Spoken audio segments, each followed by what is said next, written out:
네, 오늘 우리 역대상 22장 1절부터 9절 읽습니다. 네, 오늘은 사명찾기 25번째 시간입니다. 거절당한 사명자 다윗이라고 하는 제목으로 말씀 나눕니다. 모든 사람에게 사명이 있다고 25번째 얘기하고 있습니다. 계속 강의 시작할 때마다 모든 사람에게 사명이 있습니다 하고 강조해 왔습니다. 사명 없이 이 땅에 태어난 사람은 없습니다. 모든 사람이 사명이 있습니다. 그런데 사명이라고 하는 것이 꼭 인생을 살면서 어떤 사람은 한 가지 사명만 있을 수도 있는 사람이 있겠지만 대부분 그렇지 않습니다. 한두 가지 사명이 더 있다라고 하는 것이죠. 다윗 같은 경우는 어떤 사명이 있었을까요? 다윗은 여러 가지 사명이 있는 사람 중에 한 명이었습니다. 첫째는 그는 태어나면서부터 이스라엘의 왕이 되기 위해 태어난 사람입니다.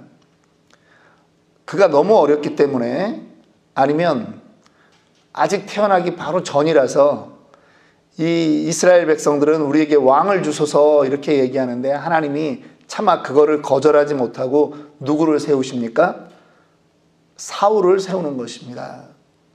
그런데 원래 그 자리는 사울이 될 자리가 아니라 백성들이 하도 왕을 달라고 사무엘상에 그렇게 외치니까 하나님이 마지못해서 준 왕이 사울이지, 하나님이 마음에 두고 있었던 그 사람은 다윗이라고 하는 것이죠.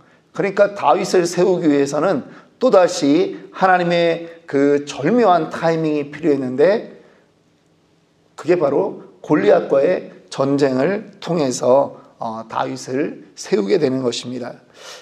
다윗이 장수가 되는 것이죠. 그리고 총사령관이 되었습니다. 다윗이 전쟁에 나가서 이길 때마다 사람들, 그 백성들에게는 승리의 소식으로 다윗이 탁월한 장군이라고 하는 것이 입증이 되었습니다. 그래서 나중에 이 왕이 되는데 전혀 문제가 없었다라고 하는 거죠. 그런데 이 왕이 되는 것만 다윗의 사명이 아니라는 것입니다. 여러분, 성경의 시편을 잘 아시죠? 시편의 절반 넘는 그 시가 누구의 시입니까? 다윗의 시입니다.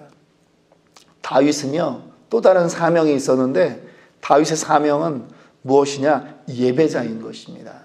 예배자의 사명이 다윗의 사명이었고요, 시인의 사명이 다윗의 사명이었어요.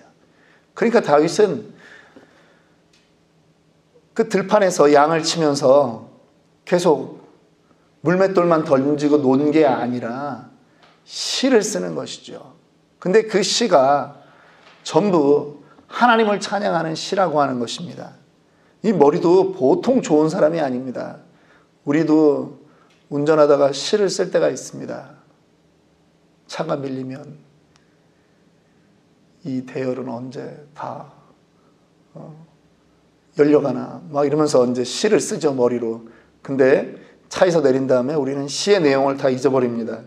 근데 다윗은 자기가 쓴 그 시를 다 암송할 뿐 아니라 거기에 수금을 타면서 노래를 부르는 사람이라는 거죠. 다윗은요, 탁월한 예배자였습니다. 이 예배자가 된다라고 하는 것은 탁월한 영성이 있지 않으면 안 되는 거예요. 하나님과 온전한 동행이 없이는 온전한 예배자가 될 수 없다라고 하는 것입니다. 그런데 그가 목동이었을 때나 왕궁에 있을 때나 그는 늘 하나님과 동행했습니다. 탁월한 예배자였다라고 하는 것입니다. 하나님의 마음에 합한 사람이라고 하나님도 말할 정도로 그렇게 착하고 또 하나님만을 순전하게 바라보는 그러한 존재였습니다. 다윗은요, 자기가 갖고 싶은 모든 사명에 대해서 그는 꿈꾸는 대로 가질 수 있는 왕이었습니다. 자신이 할 수 있는 것, 남을 통해서라도 모든 것을 할 수 있었고, 그 땅에 하나님이 주시기로 했던 그 수많은 가나안 땅을, 예전에 사실은 그 여호수아까지도 다 정복하지 못한 땅을 다윗이 나가서 정복하는 것입니다. 그의 권력이 얼마나 강했느냐, 뭐 우리가 말을 안 해도 다 잘 알죠. 남의 아내를 데려올 정도까지로 강했다는 것입니다. 그가 원하면 모든 것을 가질 수 있었습니다. 남의 아내까지 가질 수 있는 권리가 있었으니까, 권한이 있었으니까 뭐 더 이상 할 말이 없지 않습니까? 그의 마음에 어느 날 이 예루살렘에 있는 성막이 눈에 들어왔습니다. 자기는 왕궁에 살고 있는데 저 성막은 아직도 그 출애굽 당시에 그 모습 그대로, 광야에서 만들어진 그 모습대로 그렇게 있는 것이 너무나 마음이 아파서 내가 하나님의 전을 지어야 되겠다라고 결심을 했습니다. 그래서 준비를 하려고 하는데 하나님이 선지자를 시켜서 막으시는 것입니다. 너는 안 된다. 너는 안 된다. 여러분, 다윗이 성전을 짓는 것이 나쁜 일입니까? 나쁜 일 아닙니다.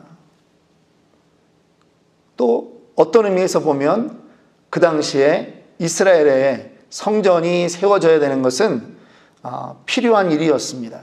이제 왕국을 이루고 나아가는데 성전이 있는 것은 너무나 백성들의 구심체로서 너무나 중요한 것이죠. 그런데 하나님이 막으십니다. 이유는 뭐죠? 너는 너무나 많은 피를 흘렸다라고 하는 것입니다.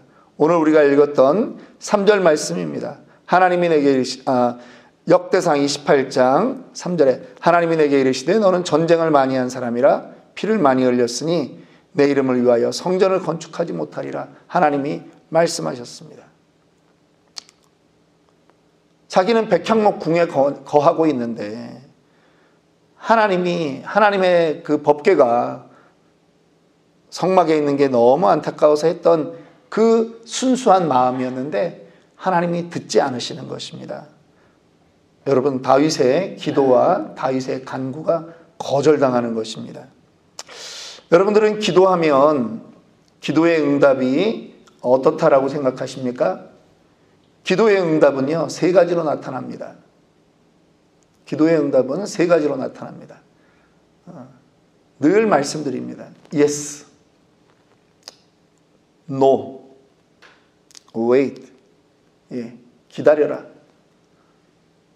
우리는 전부 다 기도의 응답은 하나님이 허락하신다라고 예스만 생각하고 기도하니까 기도하다가 하나님이 분명히 기다리라는 사인을 줬는데도 우리는 이제 오케이가 안 나오니까 막 답답한 거죠. 기다리라고 할 때는 어떻게 해야 됩니까? 예, 기다리는 거예요. 우리 제 뒤에 지금 현수막에 걸려 있듯이 기대하고 기도하고 기다리는 거예요.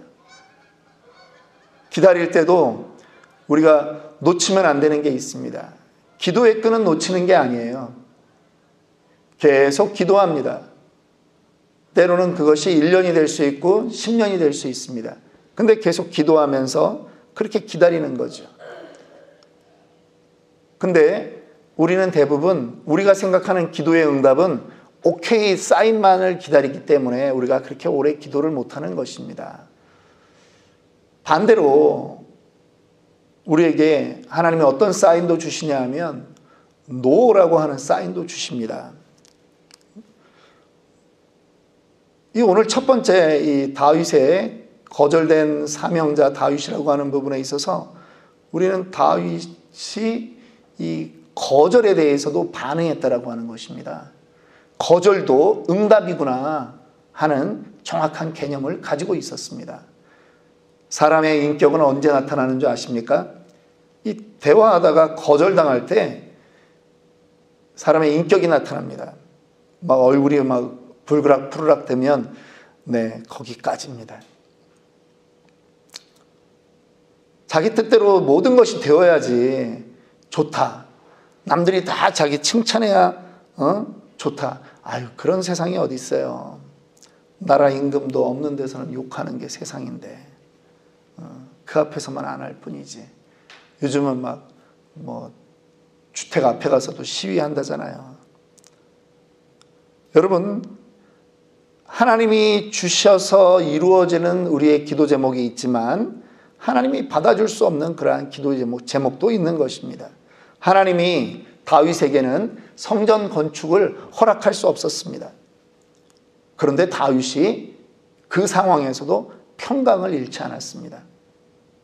반대로 거절당했을 때 분노했던 사람들이 있습니다.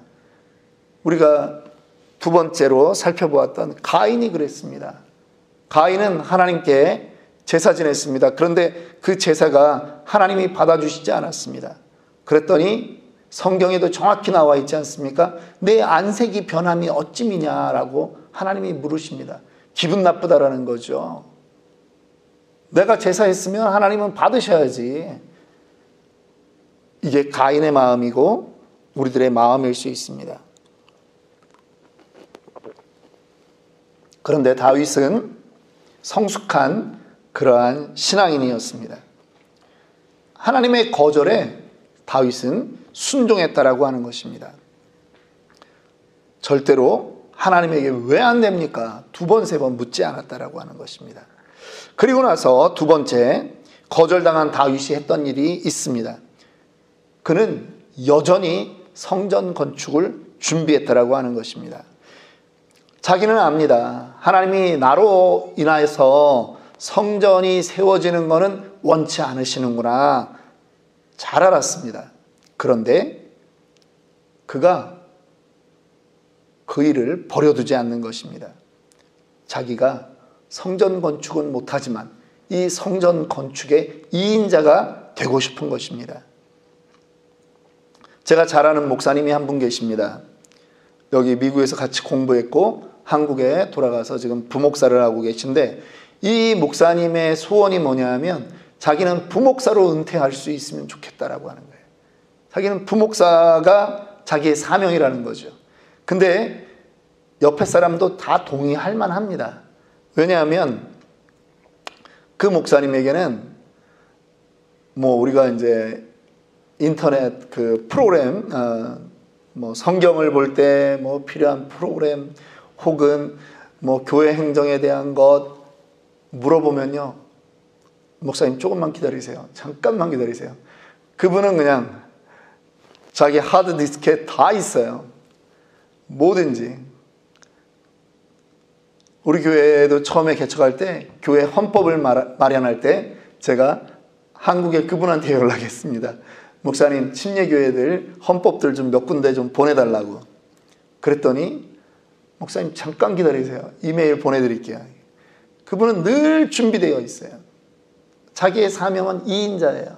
담임 목사님이 필요로 하는 것은 언제든지 제공해야 되겠다. 그게 자기에게 있는 거예요. 공부할 때도 여러 사람들에게 도움을 주었던 것을 기억하고 있습니다. 요즘 그분이 고민이 있다 그럽니다. 자꾸 나이가 드니까 교회에서 나가야 될 것 같아가지고 자기는 담임 목사 사명이 아닌데 그걸 요즘 고민하고 있다 그러대요. 여러분, 남 뒤에 있다고 다 2인자가 아닙니다. 질투하는 2인자도 있습니다. 그런 사람을 우리는 진정한 2인자라고 부르지 않습니다. 겸손히 2인자의 역할을 잘해야 진정한 2인자가 되는 것입니다. 다윗은요, 정말 멋진 성전을 짓고 싶어 했습니다.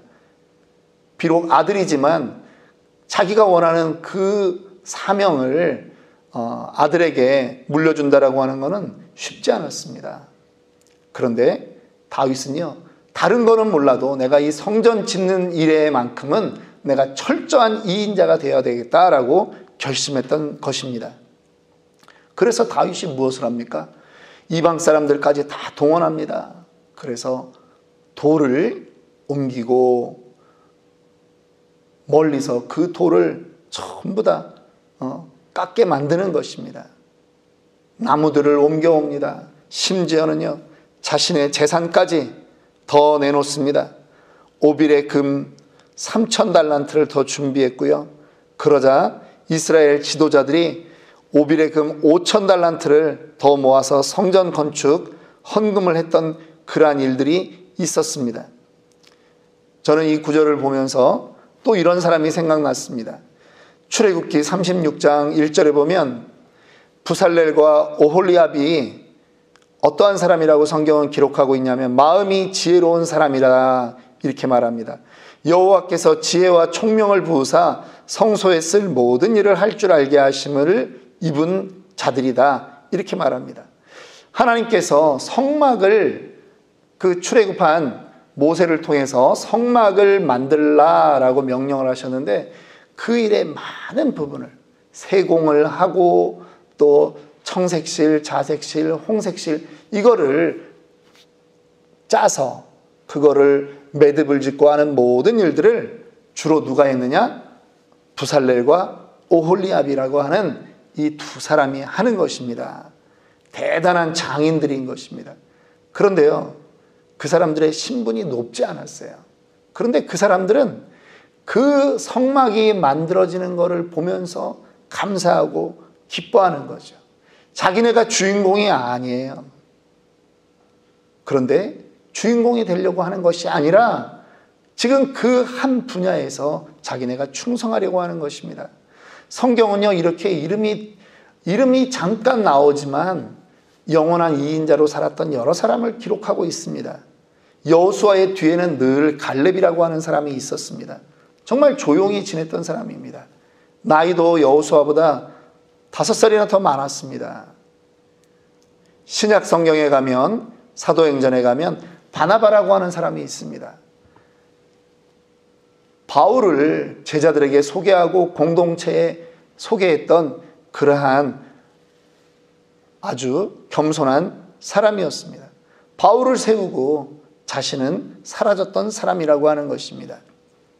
여러분, 거절당했을 때 그것을 실패라고 생각하면 이인자가 될 수 없습니다. 우리는 우리의 인생 가운데 또 공동체 안에서 우리가 무엇을 이루어야 되겠다가 아니라 우리는 겸손한 이인자로 내가 지켜야 될 그 자리만을 열심히 지키는 그러한 사명을 감당해야 될 줄 믿습니다. 이것이 우리의 사명일 수 있습니다. 다 목사가 되겠습니까? 다 리더가 되겠습니까? 성도 없는 목사가 무슨 목사일 수 있겠습니까? 따르는 사람이 없는데 무슨 리더가 될 수 있겠습니까? 그런데 그 자리를 지키는 스스로 내가 1인자다가 아니라 스스로의 그 자리를 지키는 그 사명을 감당하는 그 사람들로 인해서 공동체가 세워져 가고 교회가 아름답게 세워져 갈 줄 믿습니다. 성경은 그러한 사람들의 숨은 이야기들이 더 많이 드러나는 것입니다.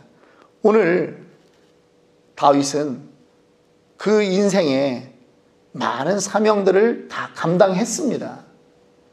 하나 더 할 수도 있습니다. 욕심낼 수 있습니다. 여전히 지금 우리는 솔로몬 성전이라고 그렇게 말하지 않습니까? 다윗 성전이라고 말하지 않습니다.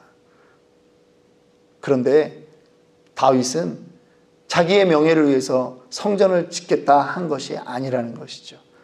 하나님이 기뻐하는 그 자리에 내가 있으면 되는 것입니다. 그 다음에 성전은 다른 사람이 지어도 자신은 만족한다라고 하는 것입니다. 그 자리를 박차고 떠나는 게 아닙니다. 그 자리에서 순종하며 그 자리를 지키고 그 자리에 철저한 섬김의 그 사람이 되는 것, 그것이 다윗의 모습이었습니다.